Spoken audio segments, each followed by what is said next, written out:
Silakan duduk, Kay. Ada apa ya Pak panggil saya? Bentar ya. Bapak matiin dulu laptopnya. Baik. Kay gimana kabarnya? Alhamdulillah Kak baik. Oke. Oke, Bapak lihat beberapa hari kemarin, terus minggu kemarin, kamu nggak ngerjain tugas, bener ya? Ya betul Pak. Betul ya. Tugas kamu jarang dikerjakan, lalu kemudian banyak Bapak mendapatkan laporan dari guru yang lain juga ternyata juga sama. Terus kehadiran juga kurang begitu bagus. Di sini banyak izinnya, alfanya juga banyak. Betul seperti itu? Betul Pak. Ada apa tuh kira-kira? Sebenarnya nggak ada apa-apa sih Pak. Cuman kalau di masalah tugas paling saya sering sibuk sendiri gitu, nggak bisa manage waktu. Kayak sibuk eskul terus. Oh bentar, ekskul ya? Iya. Kamu aktif ekskul apa? Kebetulan aktif di Paskibraka. Oh, aktif di Paskibraka. Baik, bagus kalau begitu. Cuman jadi kacau ya ngatur waktunya. Terus selain itu apa lagi kira-kira? Kan ekskul mah bagus. Terus juga main sosmed, kebanyakan main sosmed Bentar. gitu.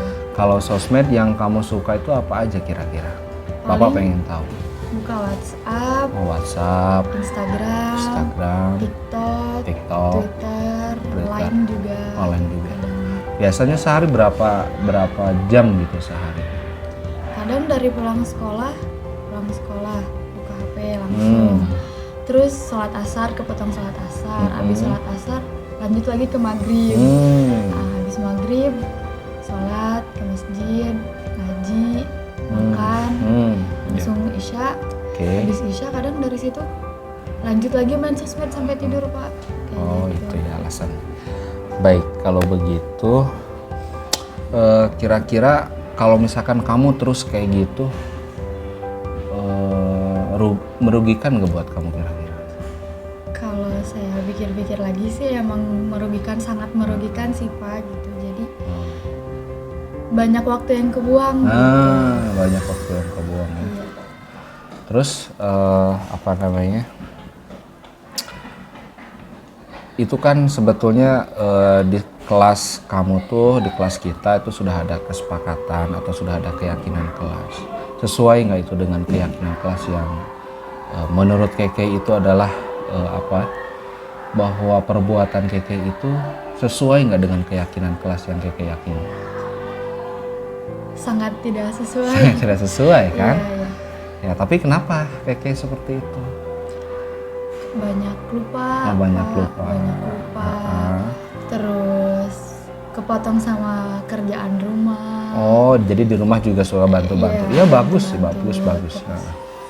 Terus teman-teman suka kadang ke rumah gitu main gitu. Terus apa ya Pak?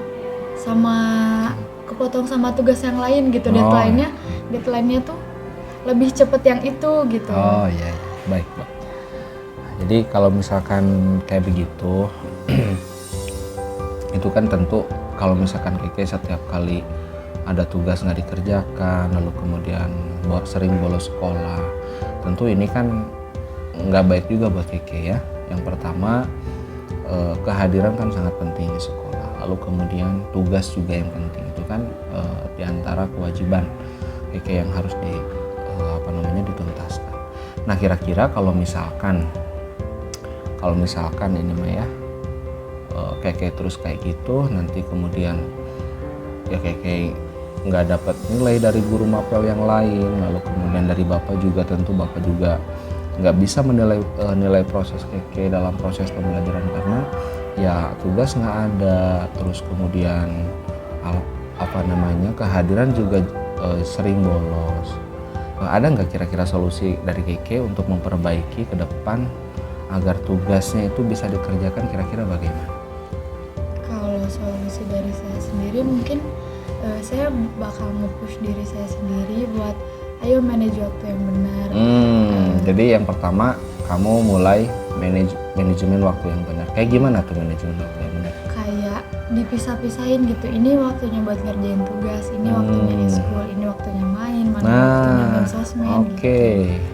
Jadi yang pertama harus kembali lagi benerin manajemen waktunya ya. Sebetulnya kayak misalkan main sosmed ya silahkan, boleh, bagus ya. Cuman harus diatur waktunya ya kan. Nggak seharian main sosmed, apalagi misalkan sampai malam, sampai begadang sehingga lupa tugas, kemudian tugasnya besoknya sampai tidak dikerjakan. Itu kan sangat tidak baik buat Keke. Kemudian apalagi selain kamu ngatur waktu? Terus juga masuk ke media waktu juga, kurang-kurangin main sosmed. Oh, kurang-kurangin main sosmed. Karena kan itu ya yang pengaruh buruk banget gitu, yang buat diri kita jadi malas gitu. Terus juga kadang di kelas saya tuh kurang fokus, kurang ngerti pelajaran, jadi ketika ada tugas ya udah deh nanti aja. Soalnya kan nggak ngerti mungkin ya, jadi malas aja ngerjain tugasnya. Gitu. Ada masalah nggak dengan misalkan apakah tugasnya nggak jelas misalkan? Kalau tugasnya Maksudnya begini, kamu pada saat di kelas lihat gurunya itu misalkan ini boring gitu, bosen gitu. Terus pada saat ngasih tugas pun jadinya menyepelekan. Ada nggak perasaan kayak gitu? Di beberapa guru ada. Oh, di beberapa guru ada. Jadi memang faktor guru juga bisa jadi ya. Iya. Kayak gitu. Kadang gurunya ngasih tugasnya jelas, tugasnya ini, tapi cara gurunya ngejelasin tuh jadi kurang menarik gitu. Jadi ke kitanya nggak nyampe. Jadi males aja ngerjainnya gitu. Oke. Nah, kalau begitu selain tadi ya permasalahan dengan memang gurunya juga kurang bagus, tapi kan tentu ada masalah di KK juga ya. Bisa nggak ke depan itu diperbaiki? Yang pertama tadi kita udah komit, KK harus mulai memperbaiki manajemen waktu ya dengan kesibukan KK, baik di ekskul ataupun di di rumah, dan semua pekerjaan terutama sosmed itu diatur lagi supaya tugas bisa tetap diselesaikan dengan tepat waktu dan segera dikumpulkan kalau memang harus dikumpulkan ke guru. Lalu kemudian yang kedua, sosmed kurangin ya.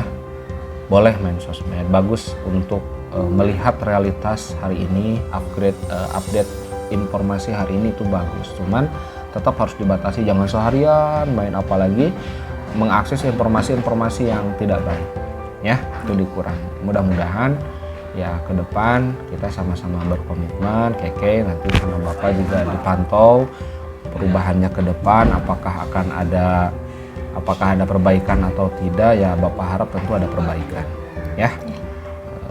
Baik, bisa diperbaiki tidak kira-kira? Insya Allah bisa, Pak. Pasti bisa. Ya harus bisa ya. Dan Bapak percaya sekali sama Keke untuk memperbaiki itu semua ya. Oke, baik, itu aja. Terima kasih Keke ya udah menemui Bapak. Udah. Saya pamit dulu ya Pak. Assalamualaikum. Salam.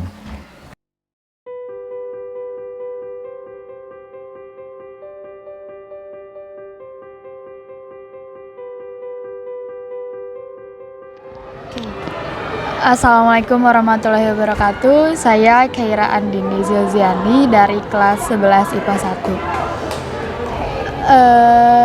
1. Kebetulan hari ini saya dipanggil Pak Teddy karena emang saya sedikit bermasalah, ada kesalahan yang sering kali saya ulang.